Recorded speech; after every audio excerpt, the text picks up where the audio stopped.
Hello everyone, welcome to Learn Data Structures and Algorithm in Python course. In today's lecture, we'll be discussing about a new problem on binary search. So let's see what is the problem. You will be given an integer, non-negative integer. You have to return the square root of this integer, right?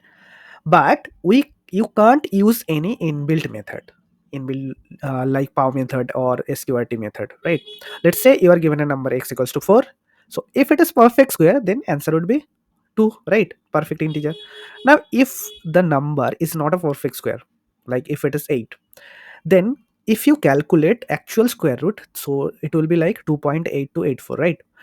But here, what you have to return, you have to return the floor value. What is the floor value? Floor value is 2, right? So this time you have to return floor value 2 if it is not a perfect square. Now let's see how we can do that. Let's say you have given a number, let's say 80. Okay, let's say 80. Now what could be possible square root of this number?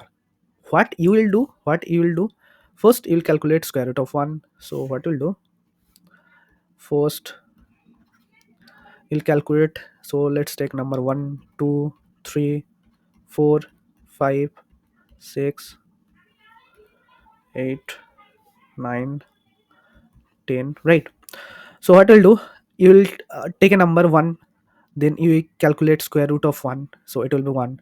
For square root of 2 will be 4, square root of 3 will be 9, square root of 4 will be 16, square root of 5 will be 25, square root of 6 will be 36, square root of 7 it will be 49, square root of 8 it will be 64, right? Square root of 9 it will be 81, square root of 100 will be 100, right?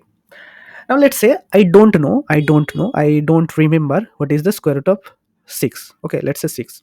Then how I can do that? So let's say I have given a number 36. Now I have to calculate the square root of 36. What I'll do, I'll start from 1. Then I'll square root 1. Okay.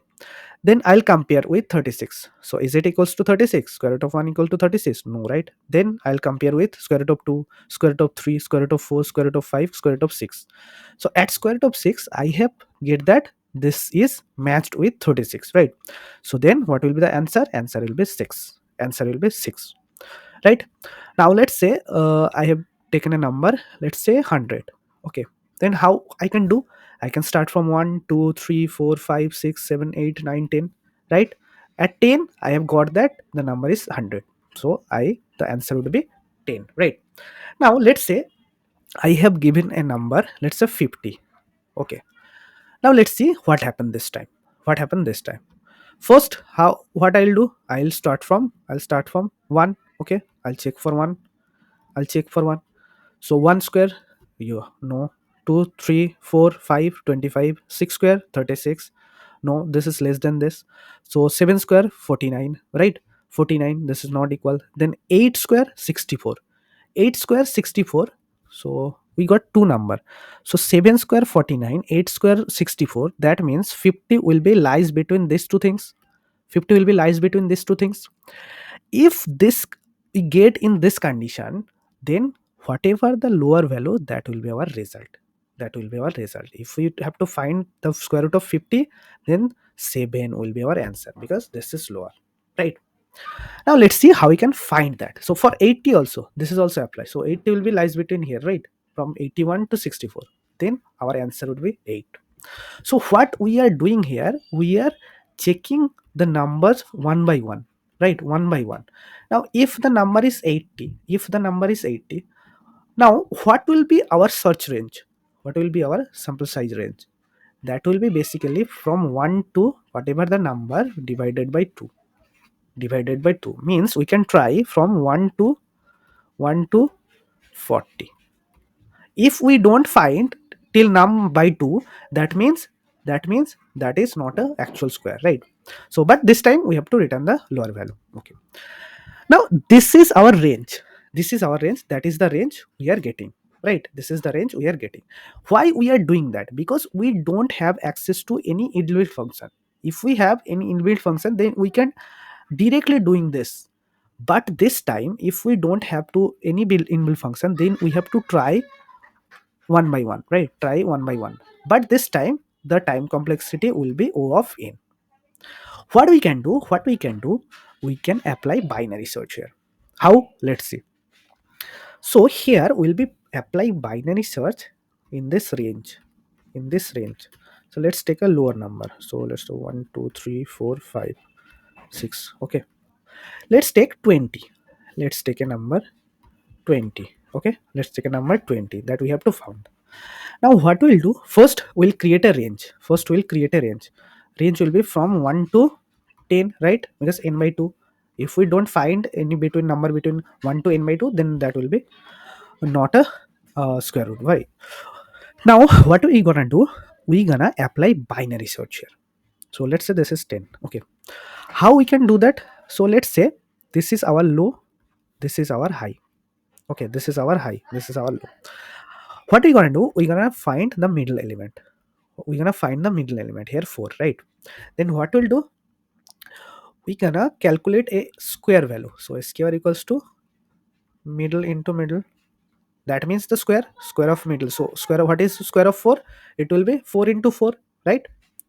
Now what we'll do, we'll compare this sqr with this number. We'll compare this sqr with number. So what are the conditions? If it is equal, then sqr, if less than num, and sqr greater than num, right? There are three conditions. Now if this calculated square is equals to our actual number, so if, so m into m, so 4 into 4, right? 4 into 4, 16. So if 16 is our expected result, 16 is our number, then from there we can directly return. Let's take a different color. So this is condition 1, condition 2, condition 3, right?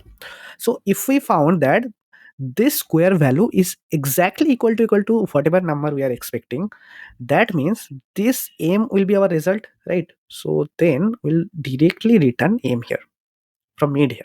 So this mid will be our result. If the number was 16, then this 4 will be our result. Okay. Now if this square root is less than number, so here, so this is 4, this is 5, right? So 20 will be lies here, right?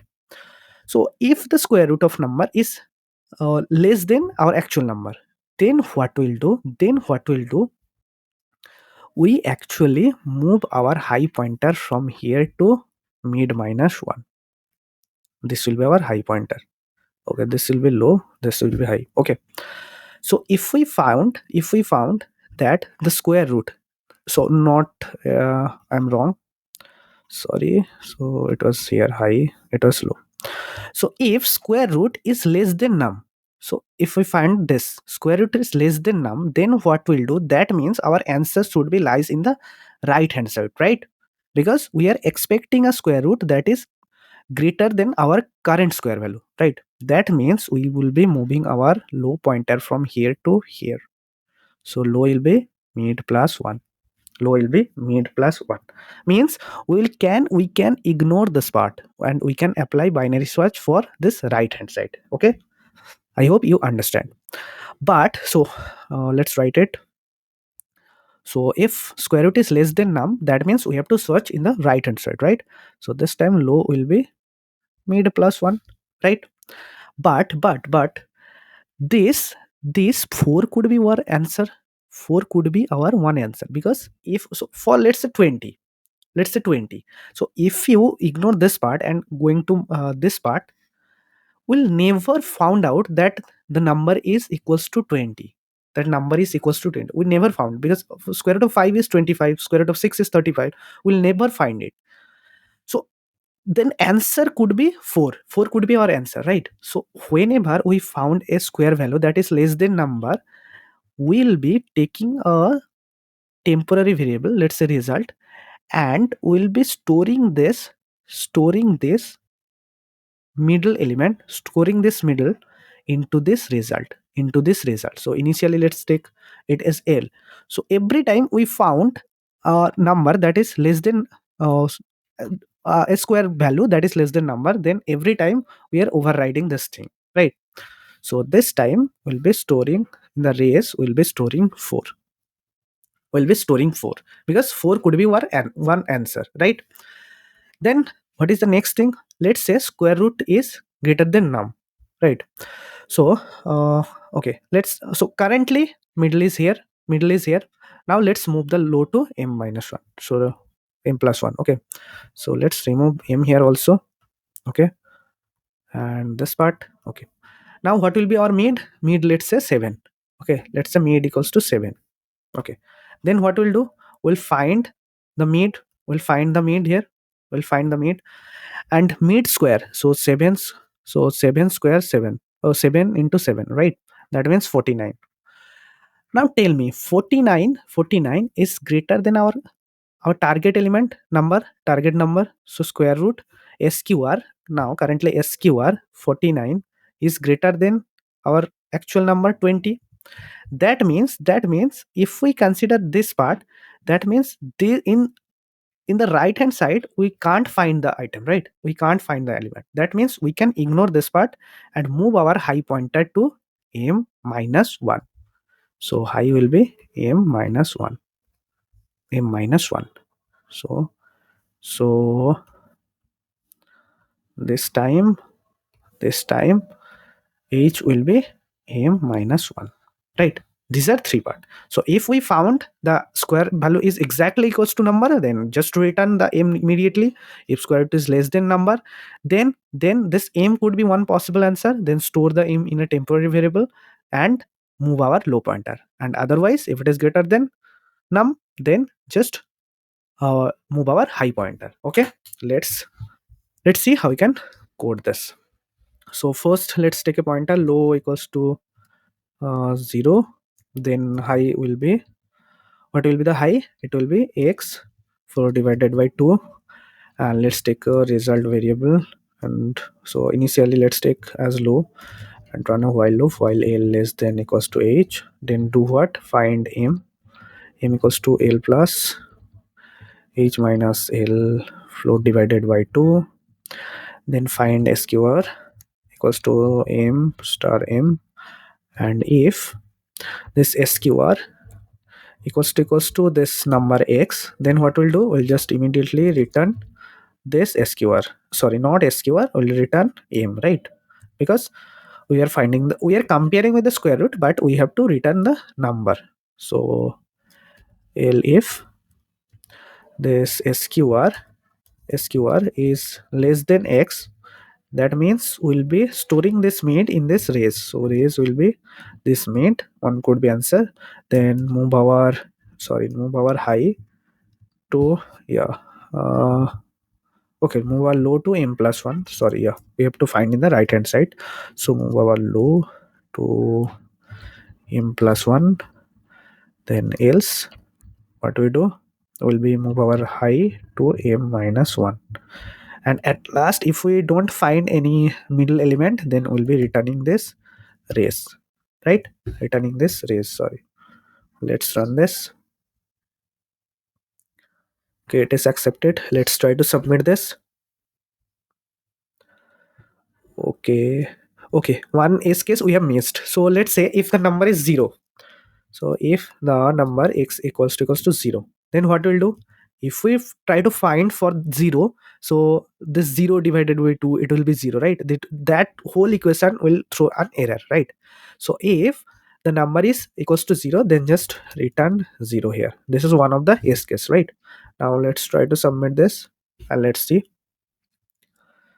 This was one edge case, return 0. Okay, let's see what is happening. Okay, I have made a silly mistake here. Our range will be starting from 1, right? So low will be, initially it will be 1. Okay, I hope now it will, now if I try to submit, yeah, now it is accepted. Okay, I hope now you have understood how we can apply binary search to find square root of any number.